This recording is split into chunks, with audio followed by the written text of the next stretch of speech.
Dito na nga magkakaalaman kung kakayanin ba talaga nitong si Luka Doncic na maipanalo itong mga susunod nilang laro. Dahil nga out nga itong si LeBron James sa susunod na 1 hanggang 2 linggo dahil sa kanyang groin injury na natamo niya sa laban nila kontra sa Boston. At hindi pa din nga nakakabalik itong si Rui Hachimura dahil sa knee injury na in-extend nga daw ng 1 week pa ang kinakailangan niyang pahinga. Listed as out din itong si Dorian Finney-Smith dahil naman sa ankle injury. Ang good news naman ay nag-improve naman sa questionable itong si Jackson Hayes para sa Lakers. Kaso, ang problema nga ay listed din as questionable itong si Luka Doncic dahil sa kanyang iniindang back pain. Ganun pa man, inaasahan naman na maglalaro itong si Doncic mamaya. Magkakaroon nga lang siguro ng konting restriction. At syempre, andyan din naman itong si Austin Reeves na alam naman natin na maaasahan din ng Lakers at siguradong magiging katulungan itong si Luka sa loob ng court. Ang susunod kasi ng mga kalaban itong Lakers ay itong Brooklyn Nets. Pero pagkatapos nga niyan ay mga contender na nga ang kanilang susunod na kalaban. Nariyan nga ang Denver Nuggets na 2 beses pa nila makakaharap bago ang playoffs. At andyan din itong Milwaukee Bucks na makakatapat din nila ng 2 beses. Makakaharap din nila itong Phoenix Suns. Kahit nasa 11 spot nga ngayon ng Western standing, sigurado naman na magpapahirap pa din sa Lakers dahil sa kompleto na nga muli ang kanilang Big 3. Ang Los Angeles Lakers ay bumalik na ulit sa 2nd seed pansamantala kasi silang bumagsak sa 3rd seed nang matalo sila sa Boston. Pero bumalik nga sila sa 2nd seed ng standing nang talunin naman itong OKC Thunder ang Denver Nuggets. At speaking nga dito sa laban ng OKC Thunder at nitong Denver Nuggets, ito nga ay naging tapatan ng 2 leading MVP candidates ngayong season na sila Nikola Jokic at itong si Shai Gilgeous-Alexander. First quarter pa nga lang ay ramdam na agad ng mga fans ang pasiklaban nitong dalawa kung saan nagtala agad itong si Jokic ng 14 points at 5 rebounds habang si SDA naman ay gumawa agad ng 12 points at 4 rebounds. Kaya lang nagkaroon ng elbow injury itong si Jokic. Pinilit niya pa din naman maglaro kaso halatang hirap nga itong si Joker at wala siyang nagawang field goal sa buong second quarter ng laban. Maganda pa din naman ang nilaro ng Nuggets kahit nga may iniinda itong si Jokic at hindi pa din nakalayo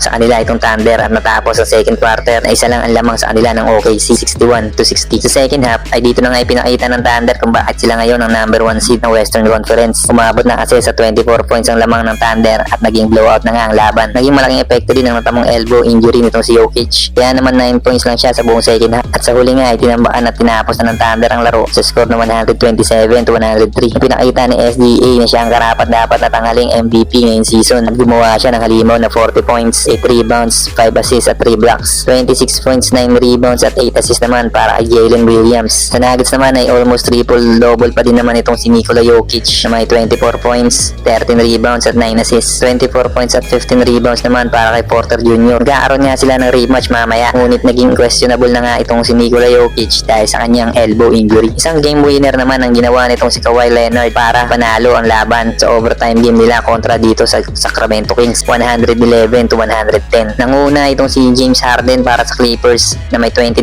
points, 11 assists at 9 rebounds, 22 points at 14 rebounds naman para kay Ivica Zubac at 17 points kasama ang game winning shot na yan para kay Kawhi Leonard. Sa Kings naman ay nasayang itong 31 points, 7 rebounds at 10 assists ni DeMar DeRozan at pati na rin itong 30 points ni Zach LaVine. Maraming salamat sa panonood. Huwag niyo sanang kalimutang i-like ang video na ito at mag-follow na din para sa iba pang basketball updates. Maraming salamat sa suporta.